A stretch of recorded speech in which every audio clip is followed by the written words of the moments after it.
प्रदेश भाजपा उपाध्यक्ष पायल वैद्य की अध्यक्षता में सोलन में बैठक आयोजन किया गया। इस बैठक में संगठन द्वारा किए गए कार्यों की समीक्षा की गई। वहीं भविष्य में होने वाले आयोजनों को सफल बनाने के लिए रणनीति भी तैयार की गई। सोलन में भाजपा को मजबूती प्रदान करने के लिए पंचायत प्रधानों के लिए एक बड़ा सम्मेलन प्रभावित है। पंचायत प्रधानों के लिए एक बड़ा सम्मेलन प्रस्तावित है। इसको लेकर रूपरेखा बनाई गई। मजेदार बात यह रही कि कुछ नेताओं ने उपाध्यक्ष को कुछ अधिकारियों की शिकायत की और कहा कि उनके अधिकारी सुन नहीं रहे, जिसके चलते विकासात्मक कार्य नहीं हो पा रहे हैं। जनता को उनसे बहुत सी उम्मीदें हैं, ऐसे में वह जनता की आकांक्षाओं पर खरे नहीं उतर पा रहे हैं। ऐसे में पार्टी कैसे विजय हासिल कर पाएगी। हमारी जिला सोलन की बैठक काफी लंबे अंतराल के बाद कुछ आने वाले चुनावों के दृष्टिगत जो योजनाएं हमने की हैं उसको लेकर के ये बैठक आयोजन किया गया था।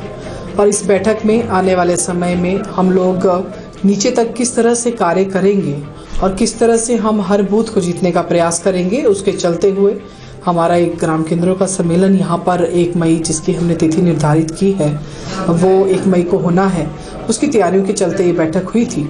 और एक और विषय जो इसमें जुड़ा है वो ये है कि जो अभी हमारे नवनिर्वाचित सांसद राज्यसभा डॉक्टर सिकंदर कुमार जी हैं, उनका प्रवास पूरे प्रदेश में हो रहा है। उनके प्रवास के चलते, क्योंकि उन्हें हमने पालक नियुक्त किया है एससी मोर्चा का, तो उसके चलते जो है उनका प्रवास पूरे प्रदेश में होने जा रहा है और पहली बार वो हम सब लोगों के बीच में आएंगे सांसद बनने के बाद। तो उनकी स्वागत को लेकर के भी हमने आज इस बैठक का आयोजन किया था। उसकी योजना को लेकर के ये प्रवास वैसे तो तय था कि 4 मई को होना था, लेकिन 4 मई को माननीय मुख्यमंत्री श्री जयराम ठाकुर जी कसौली विधानसभा क्षेत्र में आ रहे हैं और वो इस जिला का ही हिस्सा है, तो हमने उस डेट को थोड़ा आगे ले जाने का प्रयास किया है। 14 मई को शायद डॉक्टर सिकंदर जी का प्रवास रहेगा, तो उसकी तैयारी को लेकर के भी इस बैठक का आयोजन किया गया था। तो हमारा संगठन है वो एक ग्राउंड से जुड़ा हुआ संगठन है। हमारा कार्यकर्ता जो है वो ऐसा नहीं है कि जब चुनाव आते हैं तभी कार्य करता है। हमारा कार्यकर्ता जो है वो निरंतर जो है वो अपना कार्य करता रहता है, हमेशा सभी को जोड़ने के प्रयास में लगा रहता है। और रही बात आम आदमी पार्टी की, तो मैं समझती हूँ कि उसे इतना महत्व देने की आवश्यकता नहीं है, क्योंकि 2014 से जो है आम आदमी पार्टी अपना आधार कहीं ना कहीं हिमाचल प्रदेश में खोजने का प्रयास कर रही है, और लेकिन आज तक उन्हें सफलता नहीं मिली। अगर ऐसी ही बात थी तो 2014 में चुनाव लड़ लेते, 2017 में चुनाव लड़ लेते, 2019 में भी कई चुनाव हमारे हुए हैं, 2020 में भी हमारे चुनाव हुए हैं। अगर इतना ही था तो तब क्यों नहीं लड़ा? आज कौन से चुनाव लड़ने की वो बात कर रहे हैं, और वो बात कर रहे हैं शिक्षा, स्वास्थ्य और बाकी क्षेत्रों में कार्य करने की।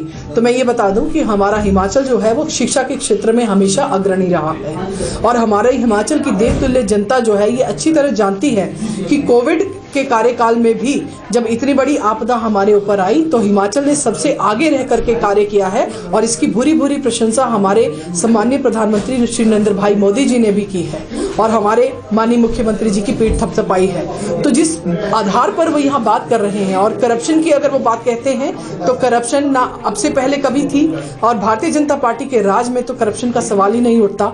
तो मैं समझती हूँ कि उनके पास कोई आधार नहीं है यहाँ पर सरकार बनाने का, और ये केवल बातें हैं और ये जल्दी ही हवाई हो जाएंगी। मेरा ये मानना है कि यहाँ तक कि एक राजनेता भी है वो जब भी अगर जो हमारी फील्ड है अगर उसमें उसकी भूमिका रहती है, वो एक समाज के सेवक की तरह से उसको कार्य करना चाहिए। और अगर इस तरह की हमारे तक खबरें आती हैं तो मैं समझती हूँ कि उस अधिकारी को इस बात का पूरा ज्ञान होना चाहिए कि वो एक समाज सेवक के तौर पर वहाँ बैठा है, वो जिस कुर्सी पे बैठा है तो वो समाज की सेवा करने के लिए बैठा है। तो इस तरह की बातें जो हैं वो हमारे ध्यान में आई अवश्य हैं, और इस बात को जो है मैं माननीय मुख्यमंत्री जी से रखूंगी भी, इस तरह की जो भी ध्यान में मेरी बातें आई हैं। लेकिन मेरा ये कहना है कि एक राजनेता को और एक अधिकारी को ये कभी नहीं भूलना चाहिए कि वो समाज सेवा करने के लिए आया है। तो उनके दरबार पर कोई भी व्यक्ति आए तो राजनीति से ऊपर उठ करके उन्हें उस व्यक्ति का कार्य करना चाहिए। मैं इतना ही कहना चाहती हूँ।